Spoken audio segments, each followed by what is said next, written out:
My name is Amber Laudiger-Reichert, and I'm a web developer with the University of Virginia's Miller Center. The Miller Center focuses on study of the presidency and seeks to apply lessons of history to modern life. In the course of building presidentialcollections.org, we've interviewed many organizations who had questions about best practices when it comes to web communication. This video is intended to provide some general guidelines for improving your organization's online presence.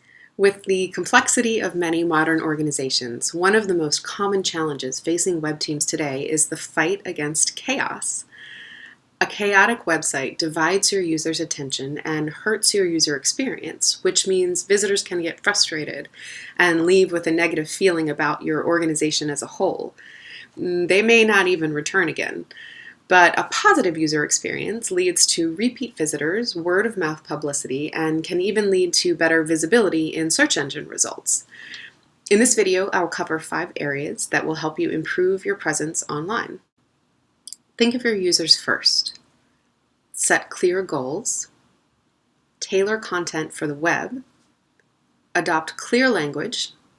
And use balanced calls to action. We all know how it goes. Growth over time can easily lead to clumsy or overly complex websites. You start with a beautiful website. Then your organization grows, so you add new things. But what about this special project? Where will we put that? We should definitely make social media more prominent. And you end up pretty far from the clean design you started with. Here are a few guidelines for keeping the chaos at bay.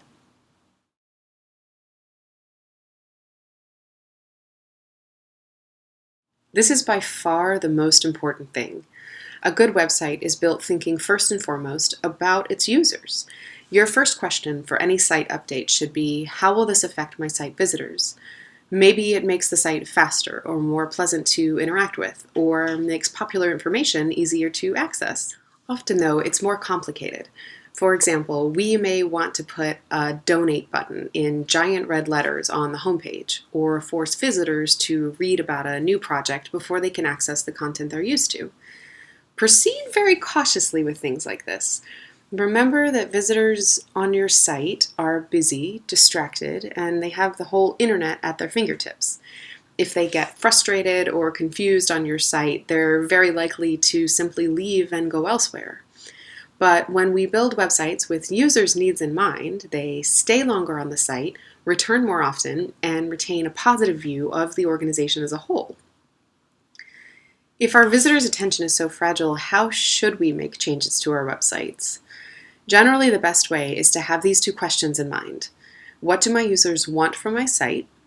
And how can I deliver it to them in the fastest, clearest way? As long as updates or changes to your site aren't getting in the way of those priorities, fire away. Your visitors will be pleased to find what they're looking for and enticed to stay longer as you add new content and build a richer user experience.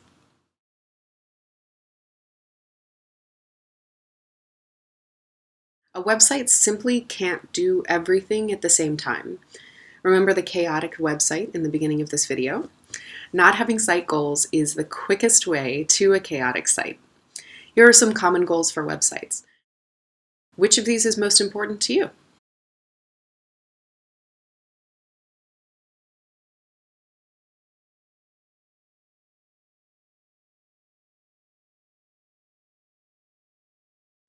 The best websites have a very short list of prioritized goals, and all decisions about that site are made with those goals in mind. Let's look at a few examples. This is the homepage for Netflix, the video streaming service. So Netflix might have chosen any number of priorities for this homepage. They could have chosen to highlight new custom television shows that they've made, or to encourage users to upgrade their service. But instead, with the presence of this very prominent tagline and the big red button, they've clearly chosen to use this space to encourage new customers to sign up. And in fact, all of this space in the top, and if you scroll down, is dedicated to that one goal of getting new users to sign up and convincing them that this is the service that they want to pay for. So let's look at one with a little bit more nuance. Wikipedia. This is the English-speaking Wikipedia homepage. Out of all the priorities we listed earlier, I would say their number one goal here is answering the question, what does the site do? And while the site is a little busy and certainly text heavy, most pieces of content on this page are reinforcing that goal of explaining what the heck is this site. There's a very short tagline here, and there are popular topics to browse. There are specific entries below that are featured based on news and historic anniversaries, but all of these pieces are in service to demonstrating what this site is all about. So in this case, the edges of the site, the left edge here and the top, is used to bring more complex information. There's a long list of tools and other options here, but again, that text is de-emphasized and placed on the edges of the site rather than in your main field of vision. So let's look at one more.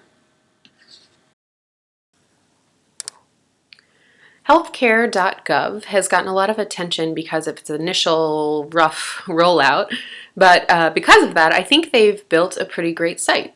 So what this site does really well is cater to its users' interests above all else.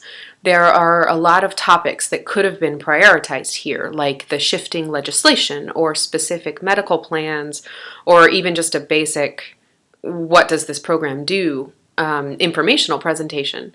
But what they've chosen to do instead is prioritize common user questions and let that content show what the site does, rather than telling it explicitly with a large mission statement or explanatory video. So I'm going to do something a little different here and look at the mobile version of this site, because the mobile version is where an organization has to make the most choices. Incidentally, you may want to look more into the mobile first movement, which suggests that when you're planning a website, you should think about mobile first, since it's your most restrictive medium.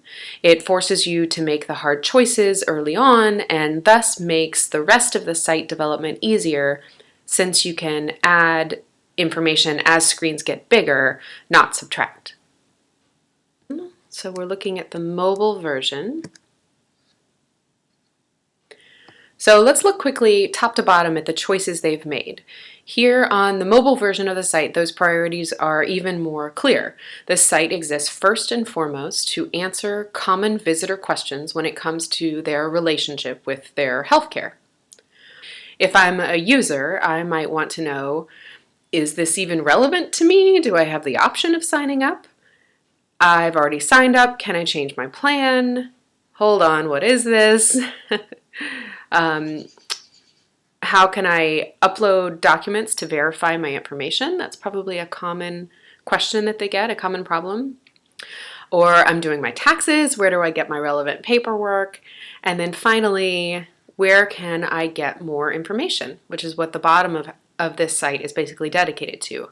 That if your questions are not answered with the information at the top, that further down, it gives you options for finding out more information.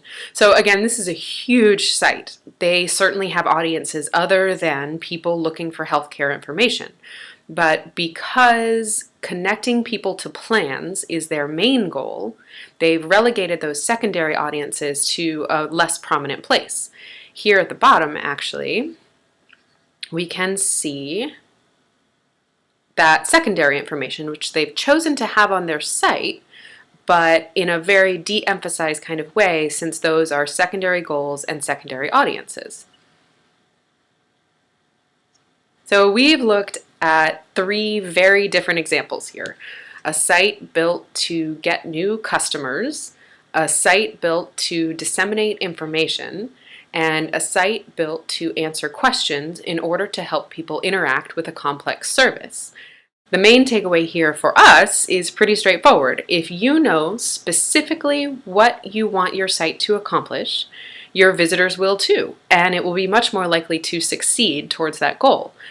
If you don't know specifically what your site is supposed to accomplish, your visitors won't know either.